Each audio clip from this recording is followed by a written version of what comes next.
सहना भवतु सहनौ भुनक्तु सह वीर्यं करवावहै तेजस्विनावधीतमस्तु मा विद्विषावहै। ओम शांति शांति शांति। ओम पूर्णमदः पूर्णमिदं पूर्णात् पूर्णमुदच्यते पूर्णस्य पूर्णमादाय पूर्णमेवावशिष्यते। ओम शांति शांति शांति।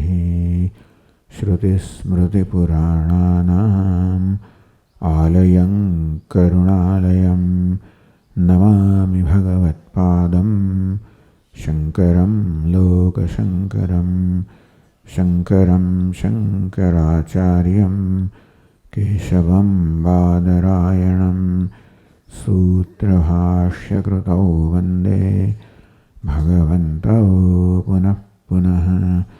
ईश्वरो गुरुरात्मेति मूर्तिभेदविभागिने व्योमवद्व्याप्तदेहाय दक्षिणामूर्तये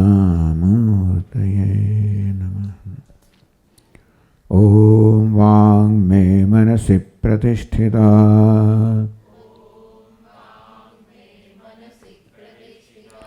मनो मे वाचि प्रतिष्ठितम्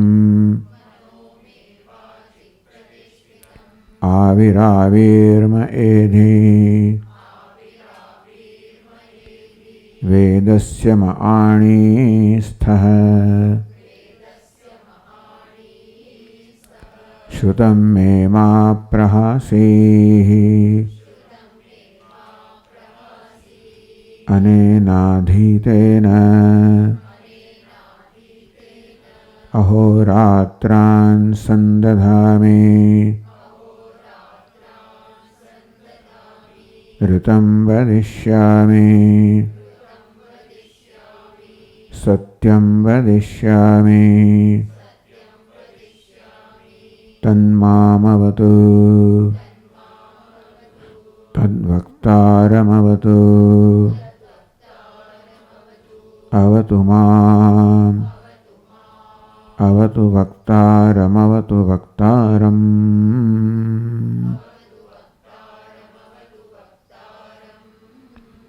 ओम शांति शांति शांति।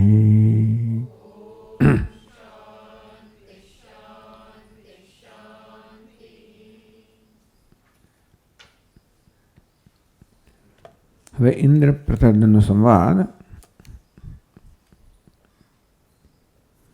જે આ પુસ્તકમાં છે ઉપનિષદમાં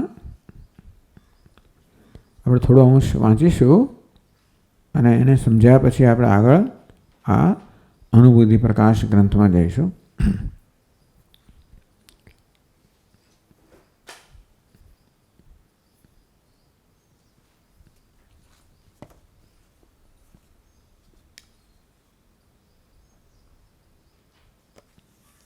એ કહે છે કે બ્રહ્મ વિદ્યા વિભક્તુમ. હવે આ ત્રીજો અધ્યાય છે કૌશિતકી આરણ્યકનો ઉપનિષદનો કહો. કૌશિતકી મંત્રભાગ સંહિતા બ્રાહ્મણ આરણ્યક. સંહિતા વિભાગ તો મળતો નથી એવું કહેવામાં આવ્યું. આરણ્યક વિભાગમાં ઉપનિષદ આવેલું છે. કૌશિકી શાખાના આરણ્યક વિભાગમાં આ કૌશિતકી ઉપનિષદ છે. ત્રીજો અધ્યાય છે. એમાં પણ પહેલા બે અધ્યાયમાં બધા પ્રાણ ઉપાસના કહેવામાં આવ્યું. હવે બ્રહ્મ વિદ્યા હવે કહેવાની છે. આવો ક્રમ રહેલો છે કેટલાક ઉપનિષદમાં કે પહેલાં ઉપાસનાનું વિધાન કરવામાં આવે જે દ્વારા અંતઃકરણ શુદ્ધિ નૈશ્ચલ્ય પ્રાપ્ત થાય. એ રીતે મુમુક્ષુ ઉપનિષદના અધ્યયન બ્રહ્મ વિદ્યાના અધ્યયન માટે તૈયાર થાય.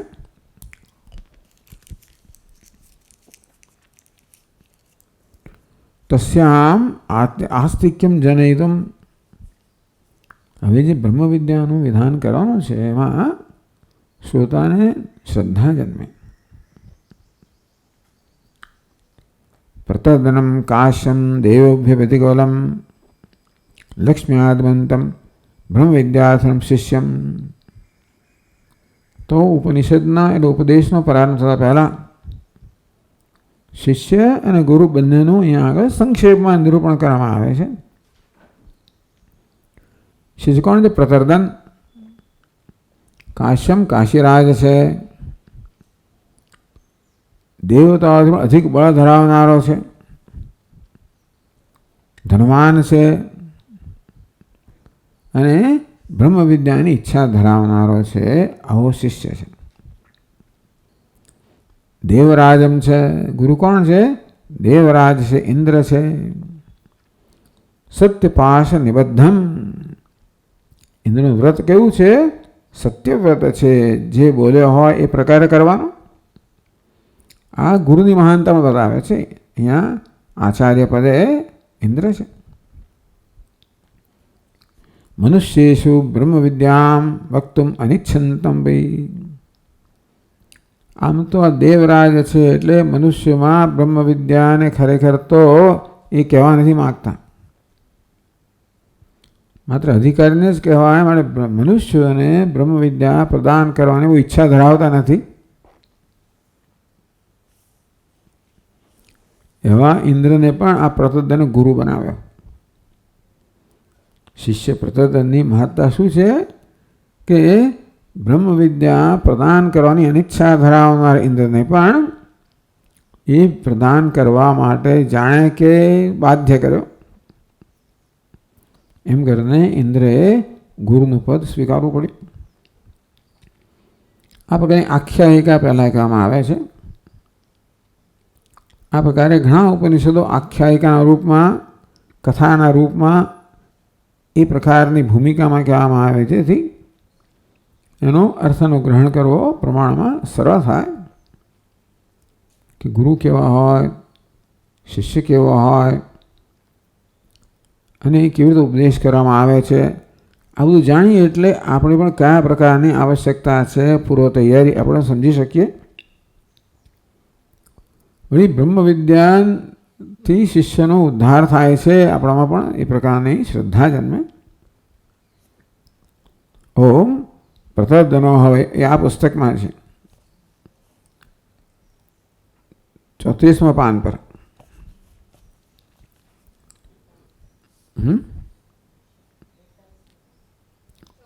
34 છે મારામાં, એવું છે?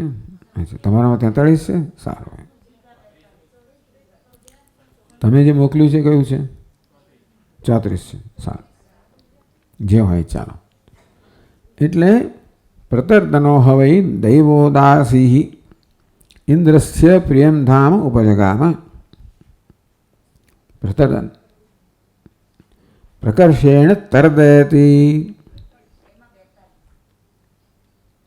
ત્રીજો અધ્યાય.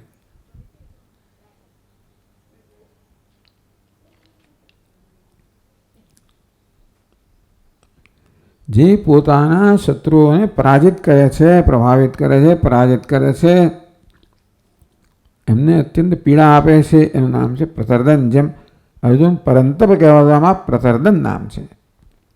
સાર્થક નામ, પોતાના નામ પ્રમાણે ગુણ ધરાવનારો છે રાજા પ્રતર્દન. દૈવોદાસી એ દેવોદાસ જે કાશીનો પુત્ર રાજા છે એના પુત્ર છે દૈવોદાસી. ઇન્દ્રસ્ય પ્રિયમ ધામ ઉપજગામાં. ઇન્દ્ર એટલે દેવતાઓના રાજા, પરમ ઐશ્વર્ય સંપન્ન છે. ઇન્દ્ર ત્રણેય લોકનો રાજા છે, શાસક છે.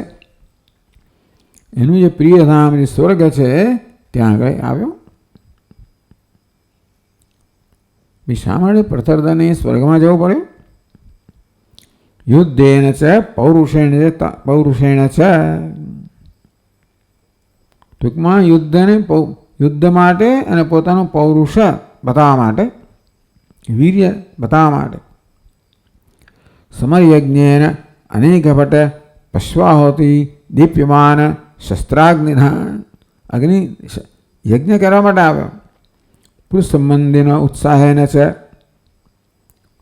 સ્વર્ગ મનોપરિજ્ઞાન ઇત્યર્થ. ટૂંકમાં આ જાણે કે યજ્ઞ કરવા આવ્યો જેમાં શત્રુઓના અનેક બધા સૈનિકોને આહુતિ આપવામાં આવે એવી જાતના શસ્ત્રરૂપી અગ્નિ કરવામાં શસ્ત્રાગ્નિથી આ પ્રકારે યજ્ઞ કરવા માટે આ પ્રતર્દન સ્વર્ગમાં આવ્યો. ટૂંકમાં દેવતાઓએ પ્રતર્દન નિમંત્રણ આપ્યું. એક વખત દૈત્યો સાથે યુદ્ધમાં પ્રતર્દન આવ્યો અને દેવતાના પક્ષે એણે આ દૈત્યો કે અસુરો પર વિજય પ્રાપ્ત કર્યો. તમ સમય સૌંડમ ઉત્સાહેનમ.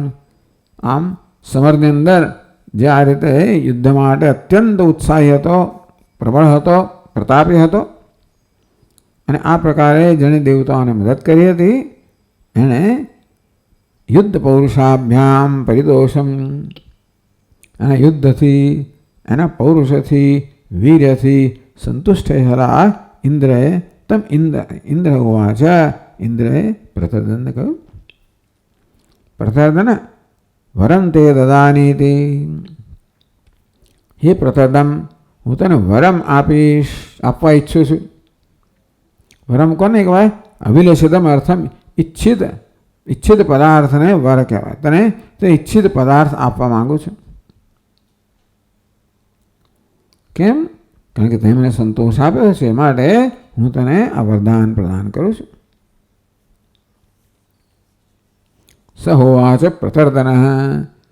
ઇન્દ્રએ જેને આ પ્રકારે વરદાન આપવા માટેની આવી રીતે પ્રતિજ્ઞા કરી એને પ્રતર્દને કહ્યું,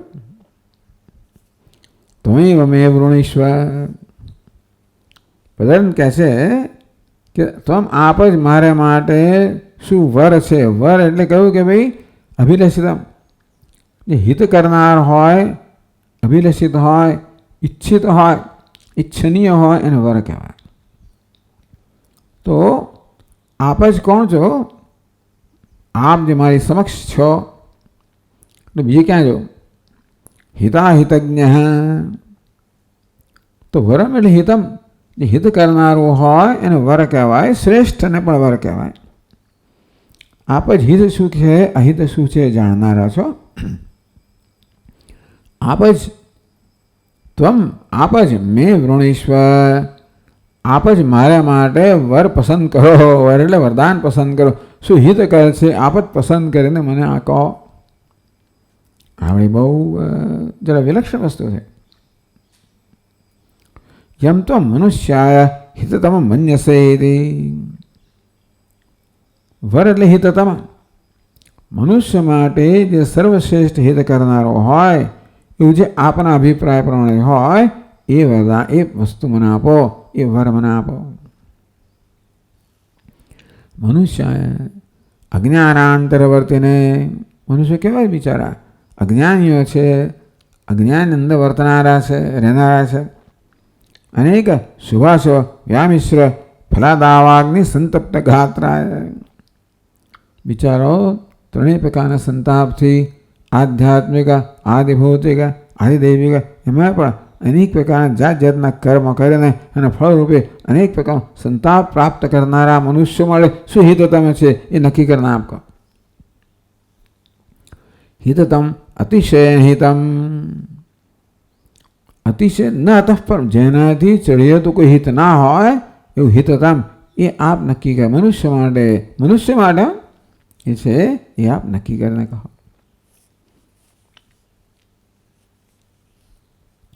તમ ઇન્દ્ર ઉવાચ. આ પ્રકારે જેણે પ્રતર્દન જેણે ઇન્દ્રને આ પ્રકારે કહ્યું એણે ઇન્દ્ર કોણ? દેવરાજ, બ્રહ્મવિદ્યા. તો ભાઈ એ શું વિચારે છે? ભાઈ આ બ્રહ્મવિદ્યા એ તો ઇન્દ્ર જાણે છે કે સર્વશ્રેષ્ઠ વસ્તુ કઈ છે મનુષ્ય માટે, કોઈને માટે. બ્રહ્મવિદ્યા સર્વશ્રેષ્ઠ છે, પરંતુ એ આપવાની એની ઈચ્છા નથી.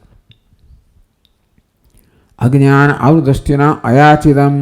જ્યાં સુધી બ્રહ્મવિદ્યાની જે અજ્ઞાની છે જ્યાં સુધી બ્રહ્મ વિદ્યાની યાચના ન કરે ત્યાં સુધી એ પ્રદાન ન કરવી જોઈએ. અંતેથી આ પ્રકારે બીજાને કહેવાથી તો આપણે આ વરદાન ના આપી શકીએ. એ માગે તો હું આપું, એ કે તમે નક્કી કરો એવું તમારાથી વરદાન ના અપાય. બ્રહ્મ વિદ્યા તો જો એની યાચના કરવામાં આવે તો જ પ્રદાન થાય, અને અધિકારીને જ પ્રદાન થાય. એટલે પ્રતર્દન અધિકારી પણ માનતો નથી ઇન્દ્ર, અને બ્રહ્મ વિદ્યાની યાચના અધિકારી માટે પણ આપવાનું યોગ્ય માનતો નથી આવો ઇન્દ્ર. એ કહે છે ન વૈ વરહ અવરસ્મય વૃણીતે. ભાઈ એક માણસ બીજા માટે શું હિતતમ છે કેમ નક્કી કરી શકે? અવરસ્મય અન્યાર્થમ વરમ ન વૃણીતે. એક માણસ બીજા માટે શું વર છે, શું યોગ્ય છે એ નક્કી ના કરી શકે, એવું ના કરે.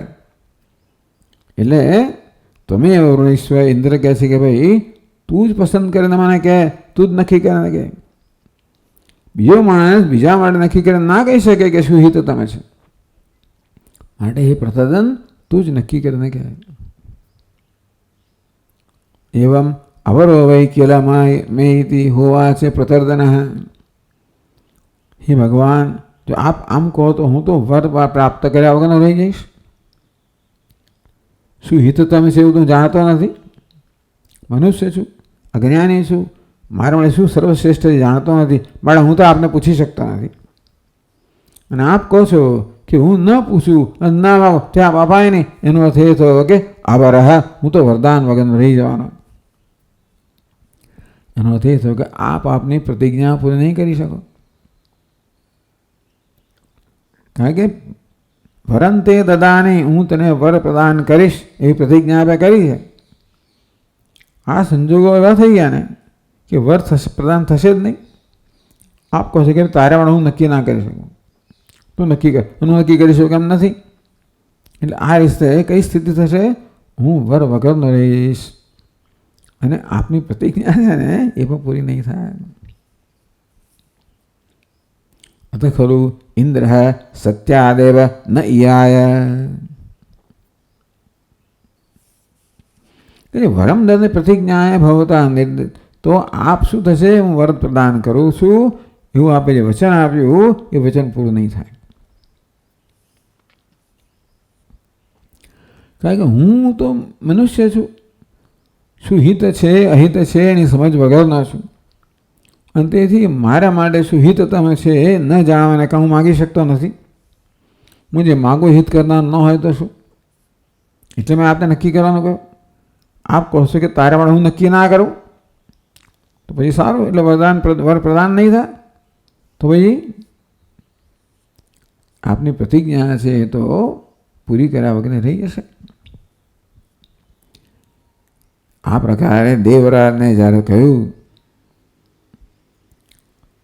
અથો ખલુ ઇન્દ્ર સત્યાદેવ નૈયાય. પણ ઇન્દ્ર છે એ સત્યમાંથી ચલિત ના થયો. સત્ય શોધ વરમ તે દદાનિધિ સત પ્રજ્ઞા અર્થવચનાત. હું તને વરદાન આપીશ એ પ્રકારની પ્રતિજ્ઞા કરી ચૂક્યો છે ઇન્દ્ર. આ સંજોગોમાં જો વરદાન પ્રદાન ન થાય તો ઇન્દ્ર પોતાની પ્રતિજ્ઞાની ચલાયમાન થાય, અર્થાત સત્યથી ચલાયમાન થાય.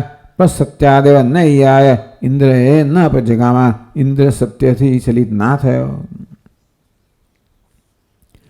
પ્રતર્દનાર્થમ વરદાતા થયું શું કે એને પોતે જ એને માટે એટલે ટૂંકમાં પોતે જ પોતાની પાસે વર માગ્યો. થયું શું કે પ્રતર્દને વર માગવાનો હતો ને. પ્રતર્દન જ્યારે એમ કહે કે ભાઈ આપ જ નક્કી કરતા હશો તો ઇન્દ્ર નક્કી કરવાની ફરજ પડી. ઇન્દ્રએ જ પોતાની પાસેથી વર માગ્યો એવું થયું ને. ઇન્દ્ર જાણે પ્રતર્દન બની અને પોતે જ પોતાની વર માગ્યો. પ્રતર્દનાર્થમ વરદાતા આપી. એ પ્રતર્દનને વર પ્રદાન કરવાના છતાં પણ સ્વયં સસ્મય વરમ યાચિતવાન. એને જાણે પોતાની પાસે જ પોતાને માટે વરની યાચના કરી. ન તો લૌકિકમ, નહીતર લૌકિક ન્યાય શું છે?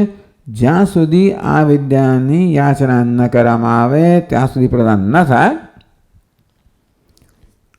એ ન્યાય પણ નિયમ પણ ઇન્દ્ર પાલન કરવા માગતો હતો અને પોતે વરદાન આપવા માગતો હતો.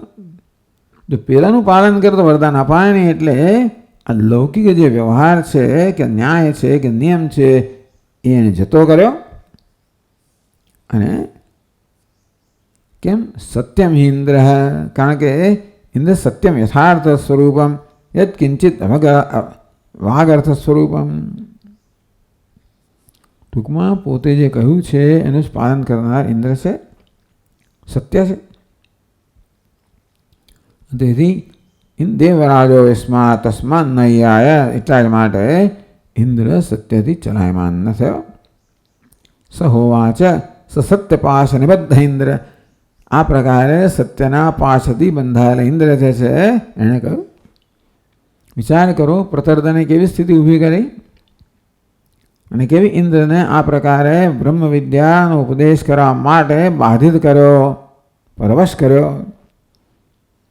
પ્રતર્દન ભલે અધિકારી ના હોય, કે ઇન્દ્ર મનુષ્યને આપવા નથી માગતો, અધિકારી હોતા નથી, છતાં ઇન્દ્રએ પ્રતર્દનરૂપી મનુષ્યને આ બ્રહ્મ વિદ્યાનો ઉપદેશ કરવાની ફરજ પડી.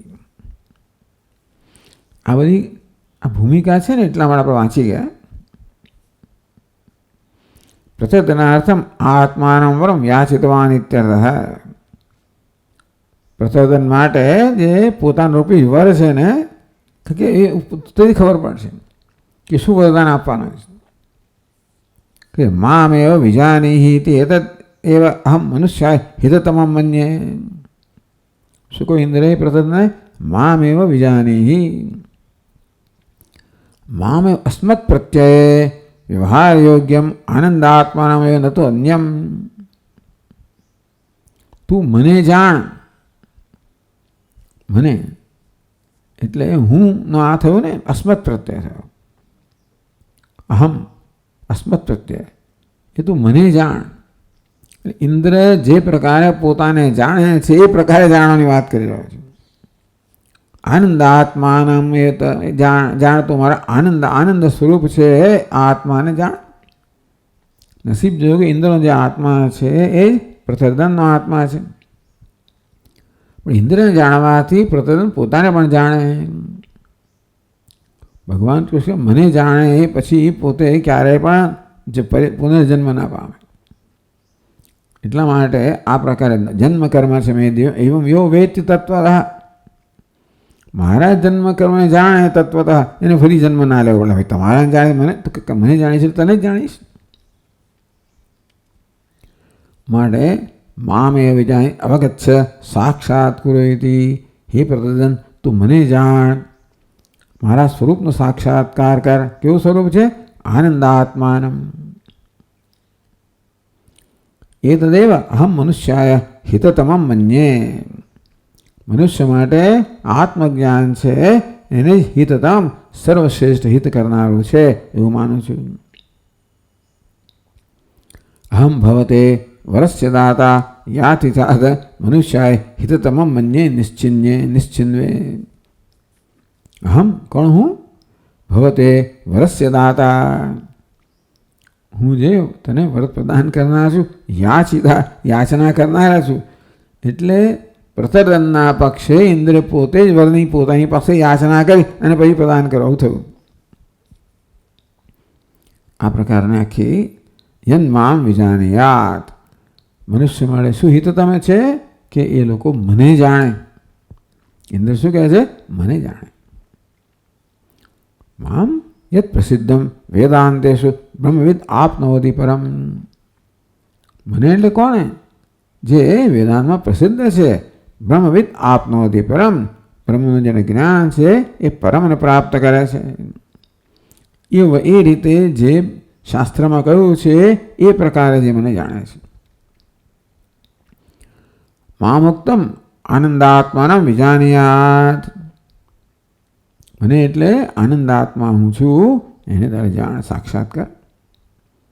જન્મા વિજાનયાત, આ પ્રકારે મને મારું જ્ઞાન પ્રાપ્ત કરું એ જ મારી દ્રષ્ટિએ હિતતમ છે, સર્વશ્રેષ્ઠ હિત કરનારું છે.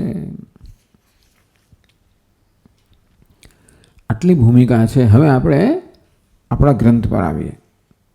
અનુભૂતિ પ્રકાશ.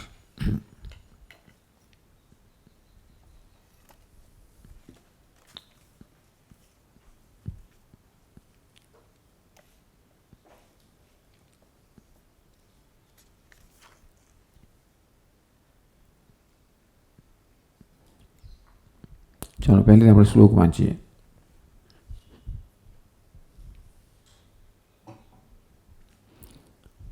ઐતરે તૈત્તિરીયે છાંદોગ્યે અથર્વણે ચ યત તત્વં ચતુર્વેદ વિદ્યા પ્રકાશે તત્સમીરિતમ અનુભૂતિ પ્રકાશેથ કૌશિતખ્યાદિનામસુ.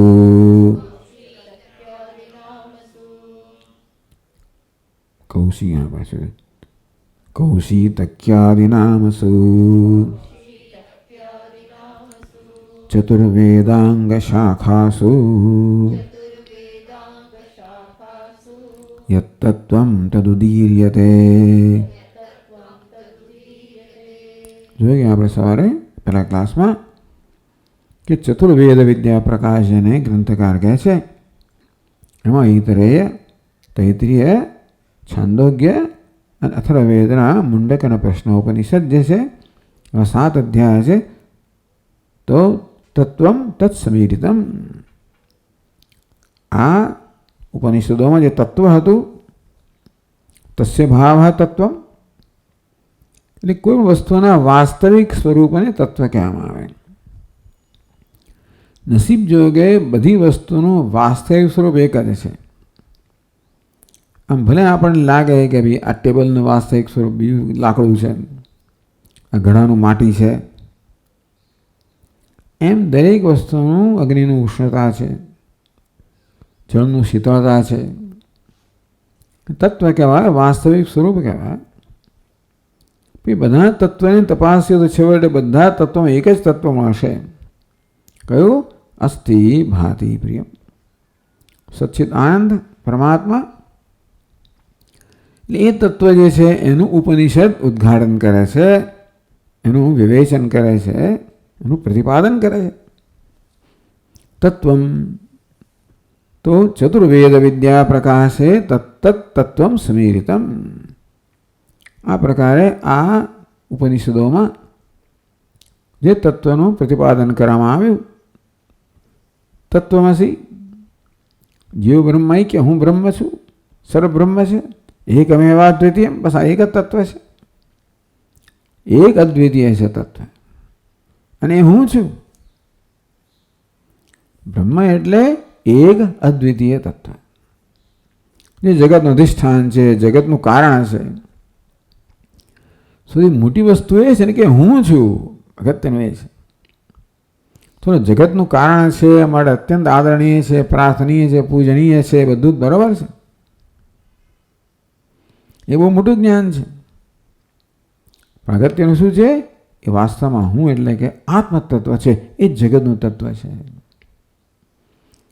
આ પ્રકારનું ઐક્યનું જ્ઞાન છે એ બધા દરેક ઉપનિષદનો એ જ એનું તાત્પર્ય છે. એટલે આ મહાવાક્ય, પ્રત્યેક ઉપનિષદ આ મહાવાક્ય છે જીવ બ્રહ્મના ઐક્યરૂપીમાં જે પ્રગટ કરનારું, અખંડાર્થ પ્રગટ કરનારું છે એનું વિવરણ કરે છે.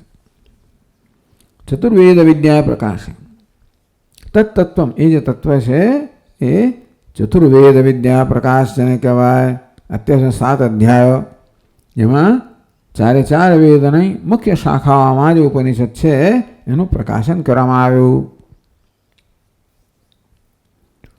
તો સમીરિતમ સમ્યક ઈરિતમ, એ સારી રીતે કહેવામાં આવે. અનુભૂતિ પ્રકાશેથ, હવે આ અનુભૂતિ પ્રકાશ હવે પ્રારંભ થઈ રહ્યો છે. કોઈકને એવી અભિપ્રાય છે કે ભાઈ આ ચતુર્વેદ વિદ્યા પ્રકાશ છે એ અનુભૂતિ પ્રકાશનું વિશેષણ છે. ચાલો, પણ તત્વમ સમીરિતમ અથ કહે છે ને પાછું, અનુભૂતિ પ્રકાશ અથ, હવે એટલે હવે જાણે કે નવી વસ્તુ શરૂ થાય છે. એટલે આપણે માનીએ કે અનુભૂતિ પ્રકાશ એ હવે પછીના ગ્રંથનું નામ છે. કૌશિતક્યાદિ નામસુ, આદિ કૌશિતકી ઉપનિષદથી જેનો પ્રારંભ થાય છે. ચતુર્વેદાંગ શાખાસુ, કેમ પેલું ચતુર્વેદ વિદ્યા પ્રકાશન, પહેલાં 4 વેદની વિદ્યાનું પ્રકાશન હતું. હવે ચતુર્વેદાંગ શાખાસુ, આ 4 વેદના અંગ જે છે, અંગરૂપી શાખાઓ છે, એમાં યત તત્વ, જે તત્વનું પ્રતિપાદન કરવામાં આવ્યું તદુદીયતે, હવે એ અહીંયા આગળ કહેવામાં આવે છે. પેલું તત્વમ સમીરિતમ, પેલું તત્વ કહેવામાં આવ્યું. હવે આ તત્વ શબ્દ વાપર્યો એક જ, બંને જગ્યાએ એક જ શબ્દ વાપર્યો છે. અર્થાત એવું નથી કે ભાઈ ચતુર્વેદ વિદ્યા પ્રકાશમાં જે તત્વ હતું એના કરતાં અનુભૂતિ પ્રકાશના ગ્રંથનું તત્વ જુદું છે, એવું નથી. પણ એ જ તત્વનો પ્રકાશ છે. તદુદીર્યતે.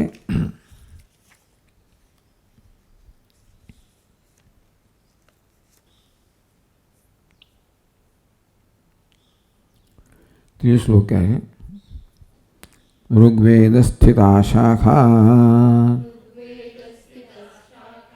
યા કૌશિત્યક્ય વિધાન, યા કૌશિત્યક્ય વિધાન, શું છે ભાઈ?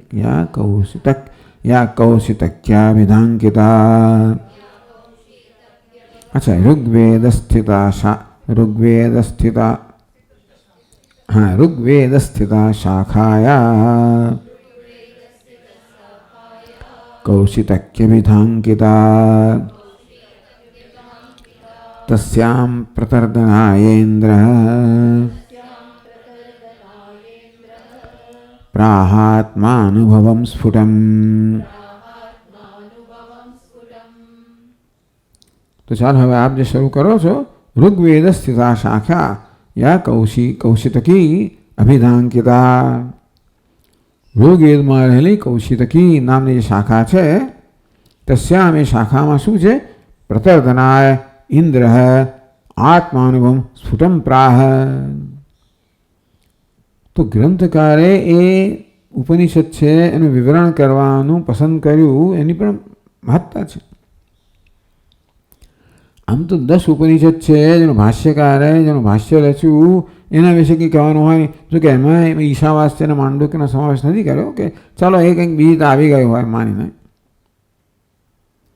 તો પોતાની જાતા કૌશિતકી, મૈત્રાયણી, પછી ઉત્તરતાપિની, આ બધા ઉપનિષદ પોતે પસંદ કર્યા છે. અર્થાત પોતે પણ માને છે કે આ ઉપનિષદ એ તત્વનું પ્રતિપાદન છે જ્યાં મુખ્ય ઉપનિષદમાં પ્રતિપાદન થયું છે. કદાચ ભાષ્યકાર શ્વેતાશ્વર, ભલે ભાષ્યકારે એના પર ભાષ્યની રચના ન કરી હોય. તસ્યામ પ્રતર્દના ઇન્દ્ર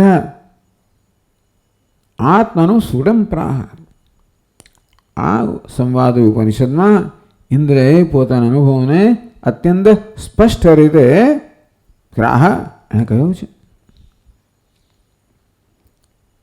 ઇન્દ્ર દેવદાસપુત્રાય પ્રતર્દનાય આત્મત્વમ ઉપદેશતી.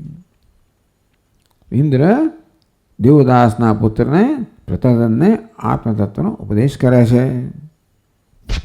તદ અનેન અષ્ટમાધ્યાયનો સ્ફુટીક્રિયતે. એ જે ઉપદેશ થયો એ આ 8મા અધ્યાયમાં સ્પષ્ટ કરવામાં આવશે.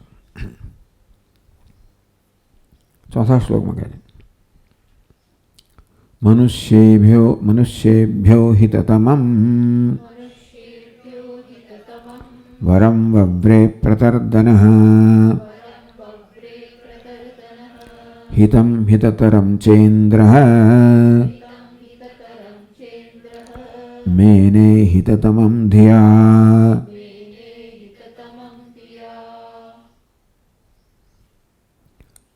પ્રતર્દનઃ મનુષ્યેભ્યઃ હિતતમં વરમ વવ્રે. સહોવાચ પ્રતર્દનઃ તમે વૃણિષ્ય ત્વમ યમ ત્વમ મનુષ્યાય હિતતમં મન્યસે. આમ પ્રતર્દને ઇન્દ્રને કહ્યું કે ભાઈ આપ જ પસંદ કરો, મનુષ્ય માટે જે સર્વશ્રેષ્ઠ હિત કરનારો હોય એ આપ જ પસંદ કરીને કહો. એમ કરે ને વવ્રે પ્રતર્દન, પ્રતર્દને શું પસંદ કર્યું, શું વરદાન માગ્યું? મનુષ્યેભ્ય હિતતમમ, મનુષ્યો માટે જે સર્વશ્રેષ્ઠ હિત કરનારો હોય એની પ્રાર્થના પ્રતર્દન ઇન્દ્રને કરી. પછી બહુ કથા નથી કહેતા, એટલે આપણે કથા જોઈ ગયા કે ઇન્દ્ર આમ થોડો અચકાટ કર્યો. આમાં આવું કે એટલે આપી દેવાય નહીં ભાઈ, યોગ્યતા જોઈએ. અને એ બ્રહ્મવિદ્યાની વિશેષ સ્પષ્ટતા માંગણી થવી જોઈએ.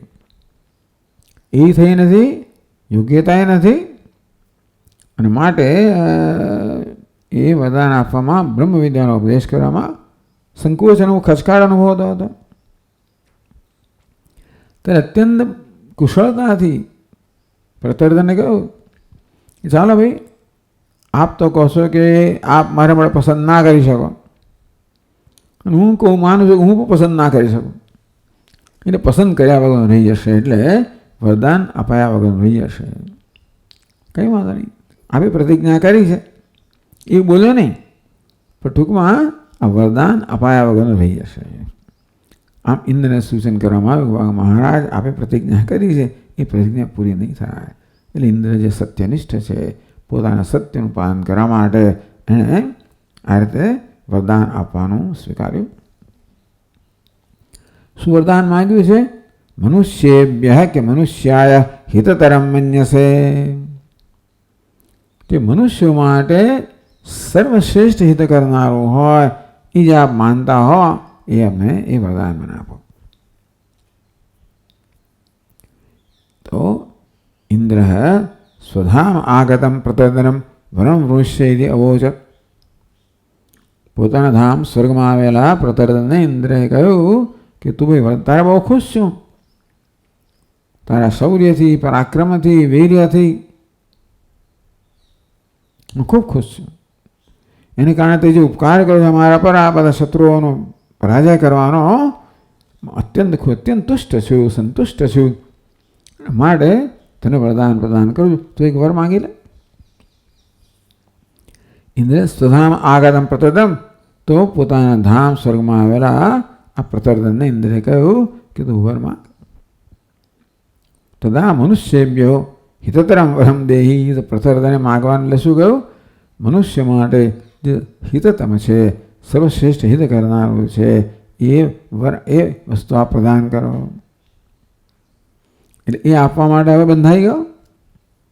હિતતમમ, હિતતમ ઇતિ ઉક્ત્યા, આ તમ પ્રત્યય તર અને તમ, તર બે વચ્ચેની તુલના માટે તમ એટલે બધામાં શ્રેષ્ઠતા. તો હિતમ, હિતતરમ, હિતતમમ, હિત કરનારું છે હિતતર, વધુ હિત કરનારું છે હિતતમ, સર્વશ્રેષ્ઠ હિત કરનારું છે, સૌથી ચડિયાતું હિત કરનારું છે, હિત કરનારાઓમાં સૌથી ચડિયાતું છે. એ પ્રકારે વરદાન માગ્યું. એટલે પહેલાં તો ઇન્દ્ર નક્કી કરવું પડે ભાઈ કે હિતતમ કઈ વસ્તુ છે, કેમ હિતતમ સ્યાદ હતી. પહેલાં તો ઇન્દ્રએ પોતાના મનમાં આ પ્રકારે આલોચન કર્યું કે હિતતમ મનુષ્ય માટે, હિતતમ મનુષ્ય માટે હિતતમ શું છે? નિરધાર ઇન્દ્રએ આ રીતે પોતાના મનમાં મનુષ્ય માટે શું હિતતમ છે એનું નિર્ધારણ કર્યું. તો કેવી રીતે ઇન્દ્ર મનમાં વિચારતા હતા એ કહે છે. હિતમ સ્વર્ગ સુખમ મર્ત્ય સુખાદપ્યધિકત્વતઃ, આવ અપ્યાધિ સુખદપી અપ્યાધિકત્વતઃ તદ્વૈરાગ્યમ હિતતરમ યાગાદ્યાયા સવર્જનાत् સ્વાત્મબોધો હિતતમઃ નિત્યાનંદાનુભૂતિદઃ ઇતિ મત્વેન્દ્ર આહૈતમ શિષ્યમ જાનીહિ મામિતિ. જે કથા આપણે વાંચી એને સંક્ષેપમાં કહી દીધી. એટલે હવે હિતતામાં નક્કી કર્યું. ઇન્દ્ર વરદાન આપવા તૈયાર થઈ ગયા.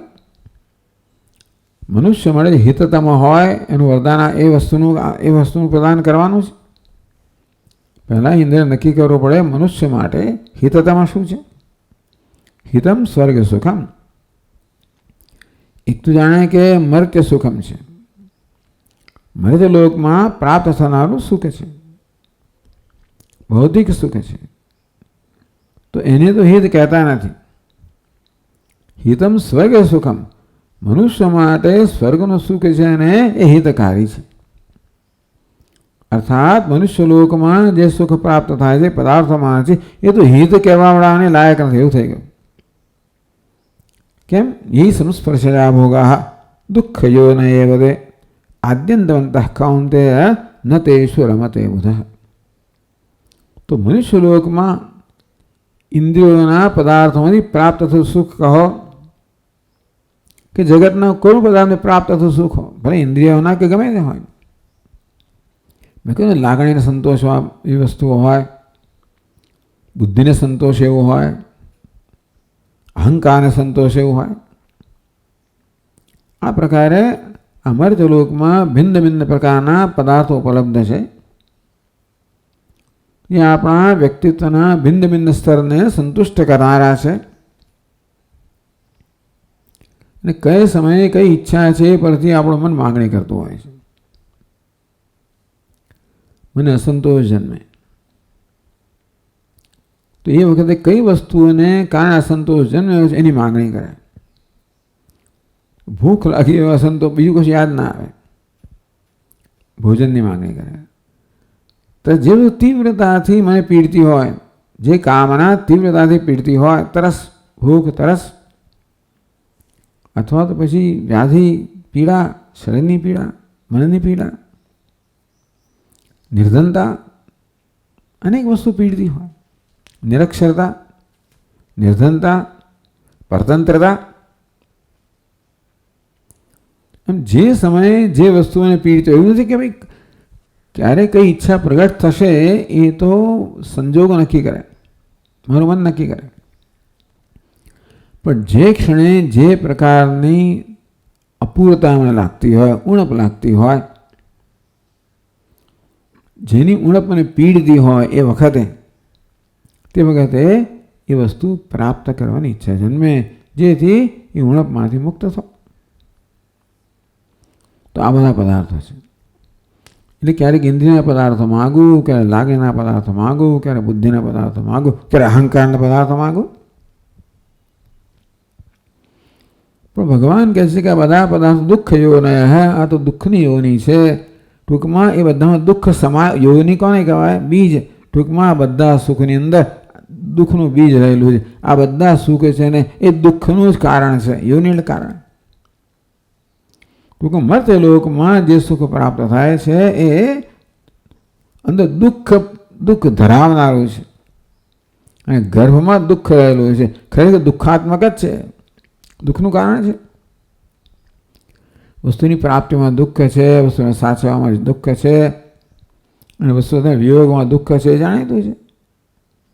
પણ ભોગવવામાં પણ સૂક્ષ્મ દુઃખ રહેલું છે. કારણ કે આપણે વસ્તુને ભોગવીએ ને ત્યારે પણ એની ક્ષયિષ્ણુતા, આ તો પૂરું થઈ જવાનું છે, આ પર્યાપ્ત નથી, આ જોઈએ એવું સારું નથી, આ પ્રકારનો અસંતોષ તો ભોગવતી વખતે પણ રહી જતો હોય છે.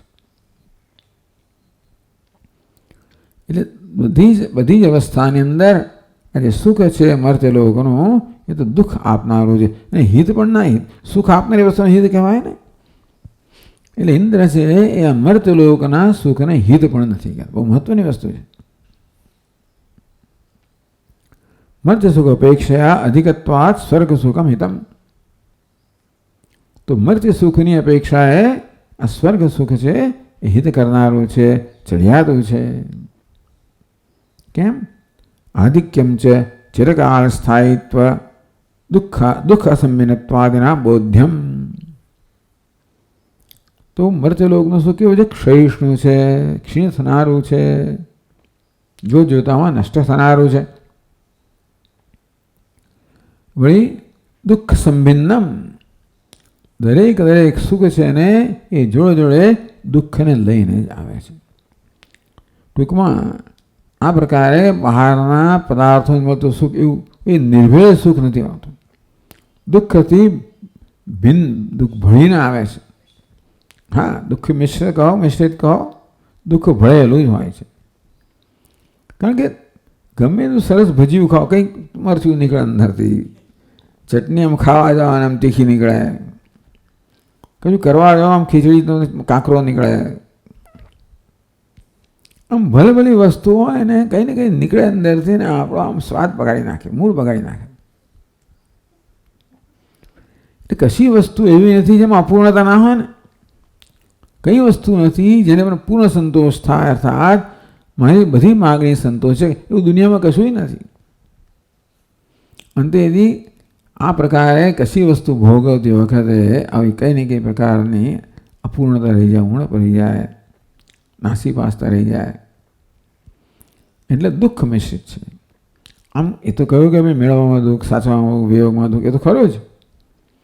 પણ જોડે સુખ ભોગવીએ ત્યારે પણ પંચદશીકાર તો કહે કે તમે ભોગવો ત્યારે ભોગતા ભોગે દ્વૈત, એ દ્વૈત જ દુઃખ છે. દ્વૈત હોય ત્યાં સુધી સુખ હોય નહીં. એટલે મારું ભોગતા પણ હોય ત્યાં સુધી પૂર્ણ સુખ ના હોય. એવું સુખ મળે એક ક્ષણનું, જ્યારે હું ભોગતા પણ ભૂલી જાઉં, મારી જાતને ભૂલી જાઉં, બધાને ભૂલી જાઉં, ત્યારે એને કહેવાય કે ભાઈ એ ઉત્તમ સુખ છે. એવી પળો આવે. મોટે ભાગે તો હું ભોગવનાર હોઉં છું, અને ભોગવનાર હોવ એટલે ત્યાં આગળ અંતર હોય, મર્યાદિતતા હોય, દુઃખ હોય. તો એટલા માટે હિતમ સ્વર્ગ સુખમ મર્ત્યાદ. મર્ત્યા એટલે મર્ત્ય સુખાદ. મર્ત્ય સુખથી આ સ્વર્ગ સુખ છે ને એ હિતમ ચડિયાતું છે. તો એની અધિકતા કઈ? ચિરકાલ સ્થાયી છે. અને દુઃખ અસંબિન્નત્વાદના યદ દુઃખેન સંબિન્નમ ન ચ ગ્રસ્તમ અનંતરમ અભિલાષોપનીતમ ચયત સુખમ સ્વપદાસ્પદમ તત્ સુખમ સ્વપદાસ્પદમ. આ સ્વર્ગ જેને કે છે એવું શીખ છે. એને દુઃખેન સંબિન્નમ, એટલું ખરું કે ત્યાં આગળ સુખ જ સુખ છે, ત્યાં દુઃખ છે જ નહીં સ્વર્ગમાં. ન તત્રત્વમ ન જરાયા વિભેદી, ત્યાં વૃદ્ધાવસ્થા નથી, મૃત્યુ નથી, અને મારે ભૂખ તરસ નથી. સ્વર્ગમાં દુઃખ નથી. સ્વર્ગનું સુખ કેવું છે? દુઃખ સંમિશ્ર. અહીંનું દરેક સુખ કેવું છે? દુઃખ મિશ્રિત. ન ચ ગ્રસ્તમ અનંતરમ અભિલાષો બનીતમ ચ. વળી પછી જે અભિલાષ, જે ઈચ્છા છે એ પ્રકાર ત્યાં તમને પ્રાપ્ત થઈ જાય, અને તરત પછી વળી પાછું એ નષ્ટ નથી થઈ જતો. એ ચિરકાલ ચાલનારું છે, એમાં દુઃખનું મિશ્રણ નથી, ઈચ્છા પ્રમાણેનું છે. આ પ્રકારના સુખને સ્વર્ગનું સુખ કહેવામાં આવે છે. આમનું કશું મર્ત્ય સુખમાં નથી. પણ સ્વર્ગ સુખ કેવું છે? હિતમ છે, મર્ત્ય સુખની તુલનામાં. અધિગત્વતઃ તદ વૈરાગ્યમ હિતતરમ. તદ સ્વર્ગ સુખે બી વૈરાગ્યમ હિતતરમ. સ્વર્ગ સુખ પ્રત્યે પણ વૈરાગ્ય જન્મે ને. આ મર્ત્ય સુખ માટે વૈરાગ્ય જન્મે વારંવાર, કારણ કે બહુ નિરાશા જન્મતી હોય ને. આપણે સુખની પ્રાપ્તિ હોય કે થાય એવું પ્રાપ્ત થાય તો છે જ નહીં, થયા પછી આપણે જોઈએ એવું મળે નહીં. એટલે ઘણી નિરાશા જન્મે વૈરાગ્ય જન્મી શકે છે. એના માટે આ મર્ત્ય લોકના સુખ માટે વૈરાગ્ય જન્મી શકે.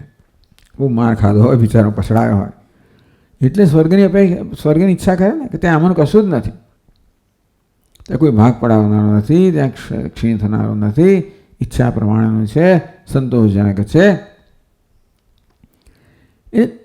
એ સુખ માટે વૈરાગ્ય જન્મવો જ અઘરો છે. આ સુખ માટે વૈરાગ્ય જન્મી શકે, પણ આ સ્વર્ગનું સુખ છે, સ્વર્ગ સુખ વૈરાગ્ય હિતતરમ. એ સ્વર્ગ સુખ મફત પ્રાપ્ત થતું નથી. કહે છે કે યાગ આદિ આયાસ વર્જનાદ. આખી જિંદગી સુધી અહીંયા પરિશ્રમ કર્યો હોય, જ્યોતિષ્ઠોમેન સ્વર્ગકામો યજેત, જ્યોતિષ અનેક બધા યજ્ઞ આદિ કર્યા હોય ત્યારે સ્વર્ગનું સુખ મળે, એ મફત નથી આવતું. વિદ્યા પછી આ જે દેવલોક છે ને, વિદ્યાની ઉપાસનાઓ હોય બધી, આમ કેટલા બધા કર્મ હોય, ઉપાસના હોય, ખૂબ પરિશ્રમ આખી જિંદગી તમે કરો ત્યારે સ્વર્ગનું સુખ મળે. ટૂંકમાં સ્વર્ગના સુખ માટે પણ મોટી કિંમત ચૂકવવી પડતી હોય છે, એ મફત નથી આવતું. અને તે અનિશ્ચિત તો ખરું જ. કર્મ કર્યા પછી ઈચ્છિત ફળ મળશે કેમ એ નિશ્ચિત નથી હોતું. એટલે સ્વર્ગના સુખની પણ આલોચના કરવામાં આવે તો ખબર પડે, પણ એ કેવું છે, એ પણ વાસ્તવમાં મર્યાદિત છે અને અનંત સુખની તુલનામાં અલ્પ છે. એ વૈરાગ્ય ક્યારે જન્મે?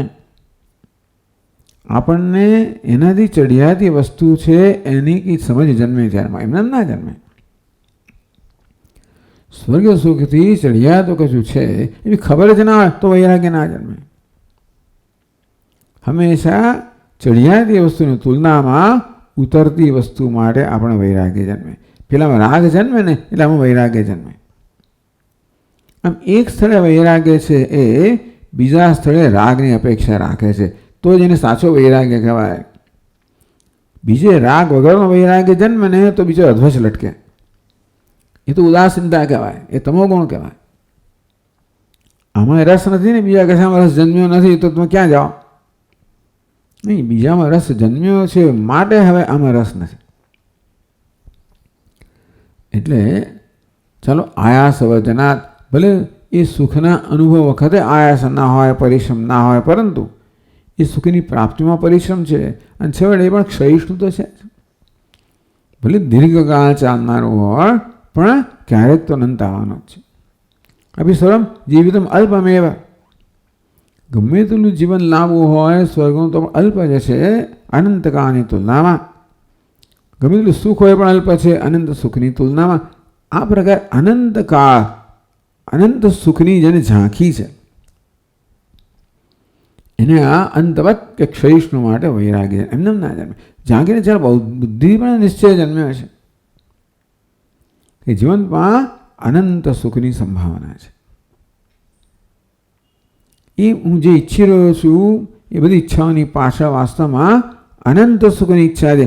એટલા જ માટે મને આ બધા અલ્પ સુખ સંતોષ આપી શકતા નથી. એકવાર સર્વોત્કૃષ્ટ વસ્તુની ઝાંખી થઈ, અનુભવ થયો, પછી કોઈ ઉતરતી વસ્તુ આપણે સંતોષ ના આપી શકે. અને બુદ્ધિથી પણ એ પ્રકારની વસ્તુની ઝાંખી થાય, સમજ પડે તો પણ પછી આ વસ્તુ આપણને સંતોષ ના આપી શકે. વૈરાગ્ય તો વિવેકથી જન્મે કે નિત્ય અનિત્ય વસ્તુ વિવેક કહો, આત્માના તો અનિત્ય વસ્તુઓ છે બધી, કોઈ નિત્ય વસ્તુ છે એ તો હશે પણ હું નિત્યને ઝંખી રહ્યો છું એ મહત્વની વસ્તુ છે. માત્ર નિત્ય અનિત્યનો વૈરાગ્ય વિવેક પૂરતો નથી. અનિત્યની તુલનામાં નિત્ય છે અને એ નિત્ય હું ઝંખી રહ્યો છું. એ નિત્ય કોઈ અન્ય વસ્તુ હોય જેને મારે કોઈ સંબંધ ના હોય અને જે મારા જીવનમાં કોઈ પ્રભાવ ન પણ એની મને ચિંતા નથી, ભલે ને ભલભલી વસ્તુ હોય. પણ નિત્ય કેવી વસ્તુ છે જેને હું હંમેશા ઈચ્છી રહ્યો છું. વાસ્તવમાં બધી ઈચ્છાઓની પાછળ આ એક નિત્ય વસ્તુની નિત્ય સુખની જ ઈચ્છા એક એવી સમજ પ્રાપ્ત થવી કે હું ઈચ્છું છું નિત્ય વસ્તુઓ છે એ પ્રકારની દ્રઢ આપણને સમજ પ્રાપ્ત, તો પછી અનિત્ય વસ્તુ આપણને હવે કોઈ પ્રકારની આકર્ષણ ના જન્માવે. એટલે જે મિથ્યા આકર્ષણ હતું એમાંથી મુક્ત ન વૈરાગ્ય. રાગ જે હતો ને એ વસ્તુના સ્વરૂપને ન સમજવાને કારણે હતો. બહારથી જે ઝાક જમા દેખાય એનાથી હું માત્ર લોભાયો હતો, છેતરાયો હતો. હવે મને ખબર પડી કે આ માત્ર ઝાક જમા છે, એને તથ્ય કશું નથી. આ પ્રકારની સમજમાંથી જે પ્રાપ્ત થાય કે ભાઈ આ તો જાંચવાનું જળ છે, આ સાચું જળ નથી, એવી સમજ પ્રાપ્ત થાય તો પછી એના પ્રત્યે કોઈ રાગ ના જન્મે. નહીંતર આ માન નથી જોયું, બહુ દૂર છે, મળતું નથી એમ કરીને છોડી દો ને તો પાછા ગયા પછી પાછા જોયા કરી ગઈ કેવું દેખાય છે, ક્યાં છે, પછી ઈચ્છા જન્મ્યા કરે. પણ આ જળનો આભાસ છે, વાસ્તવ જળ નથી. કંઈક એવી સમજ પ્રાપ્ત થાય ને તો પછી એ જળ માટે કોઈ પ્રકારની આસક્તિ ના જન્મે, એના પ્રત્યે કોઈ પ્રવૃત્તિ ના રહે. તો હિતતરમ વૈરાગ્યમ હિતતરમ, સ્વર્ગ કરતાં પણ આ વૈરાગ્ય છે ને એ હિત કરનારો છે. અહીં તો કહે છે યાગ આદિ અનુષ્ઠાન આયાસ વર્જનાદ. તો સ્વર્ગ માટે કેમ વૈરાગ્ય જન્મ, દુઃખ બહુ રહેલું છે એની પ્રાપ્તિમાં, મારા મન નથી જોઈતું, એ વસ્તુ બહુ લાવી ના ચાલે. યાગાદી આયાસને કારણે બહુ ઉત્તમ વસ્તુ પ્રાપ્ત થાય તો બધા લોકો આયાસ કરવા તૈયાર થાય. આ કારણ પર્યાપ્ત નથી કે સ્વર્ગ પ્રત્યે વૈરાગ્ય જેમ કે એની પ્રાપ્તિમાં બહુ જ પરિશ્રમ રહેલો છે, મારા ભાઈ નથી જોઈતું. પણ એક એવું સુખ છે જે પરિશ્રમ વગર પ્રાપ્ત થાય છે, એ પ્રકારની સમજ એ સૂઝ હોય કંઈક રીતે તો જ આ માટે આયાસ માટે વૈરાગ્ય જન્મે, નહીં તો ના જન્મે. એ સિવાય કીધું છે જ નહીં. ધારો કે જે છે તે આખા હોય ખા, ધારો કહી દે આપણને જે છે ત્યાં છે, તો વૈરાગ્ય ના જન્મે ને. આ શું કકાળ તમે કરો પછી સ્પષ્ટ કહેવામાં આવે તો ખાઈ દો, ક્યાં જવાના છે? એટલે જો આ સિવાય વિકલ્પ જ નથી તો પછી વૈરાગ્ય ક્યાં જન્મવાનો છે? બીજા વિકલ્પોનું જ્ઞાન હોય તો જુદી હોય, તો પછી આના માટે વૈરાગ્ય જન્મે ને. એટલે એક વસ્તુ માટે વૈરાગ્ય જન્મવા માટે બીજી વસ્તુનો માટે રાગ જન્મ્યો હોવો જોઈએ, એનું કિંમત મૂલ્ય જન્મ્યો હોવું જોઈએ, તો વૈરાગ્ય જન્મે. આ દ્રાક્ષ ખાટી છે કારણ કે મારાથી કુદાતું નથી, એ તો આ બધા યજ્ઞ આદિ બહુ આયાસ પરિશ્રમ કરનારા છે, મારામાં નથી જોઈતું, એ તો વળી પણ તોય તમે અધૂરા તો રહી જ ગયા ને. અંદરની તમારી સુખની ઈચ્છા હવે પૂરી કરવાનું એક સાધન હોય તો છોડી દીધું, એટલે એ પર્યાપ્ત નથી. ખરેખર તો વિવેક થવો જોઈએ કે એક એવું સુખ છે જે આયાસ વગર પ્રાપ્ત થાય છે. એક આયાસ વગર પ્રાપ્ત થનારું સુખ છે, માટે આ આયાસ છે એના પ્રત્યે વૈરાગ્ય છે. સ્વર્ગ સુખ માટે પણ વૈરાગ્ય જન્મવો જોઈએ, અગત્યનું છે. એ ન જન્મ્યો હોય ને તો એ વસ્તુ અંદર રહી જતી હોય છે. ભલે આપણે મોક્ષની સાધના કરતા હોઈએ, વેદાંત શ્રવણ કરતા હોઈએ, વૈરાગ્ય પરિપક્વ ના થયો તો દુનિયાની વસ્તુઓ આકર્ષે છે આપણને ક્યારેક ક્યારેક. શક્ય છે કે પછી જે વસ્તુ આપણે કરતા હોઈએ પેલાને પ્રાપ્તિનું સાધન બની જાય. પછી મારી વિદ્વત્તા હોય, મારી પ્રતિષ્ઠા જે કંઈ હોય મારી પાસે, એ મહત્વનું બની જાય, પછી એ વસ્તુની પ્રાપ્તિનું સાધન બને. એટલે આવી રીતે વૈરાગ્ય પરિપક્વ ના હોય, વૈરાગ્યની યોગ્ય સમજ ના હોય, પરિપક્વ ના, અને વાસના કહેવાય. એટલે રાગ તો રહી જ ગયો છે અને એ જવાનો નથી. રસોપ્યસ્ય પરમ દુષ્ટવા નિવર્ત. એ રસ તો ક્યારે જાય, રાગ ક્યારે જાય, પરમાત્માનું દર્શન ના થાય તો એ રાગ જવાનો નથી. એટલે અંદર રહેલો રાગ છે ને વારંવાર ઈચ્છા જન્માવ્યા કરે. એટલે વૈરાગ્યને દ્રઢ બનાવો. વિરજ્ય વિષયવ્રાતા દોષ દુષ્ટ્યા મુહુર્મુહુ.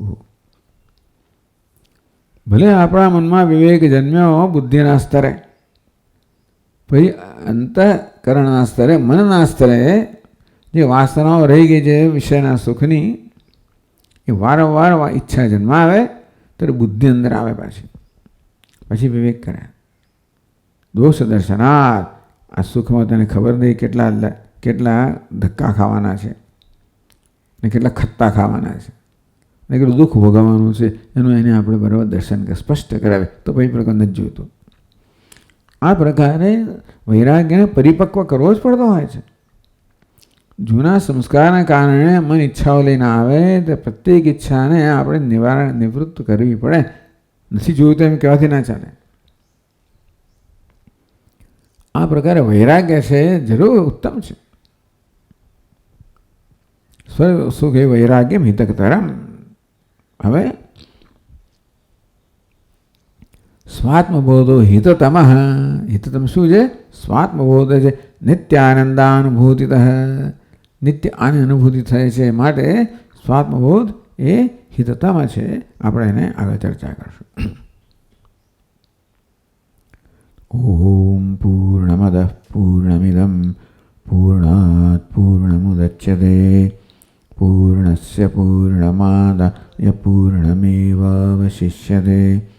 ॐ शान्ति शान्ति शान्तिः। शङ्करं शङ्कराचार्यं केशवं बादरायणं सूत्रभाष्यकृतौ वन्दे भगवन्तौ पुनः पुनः।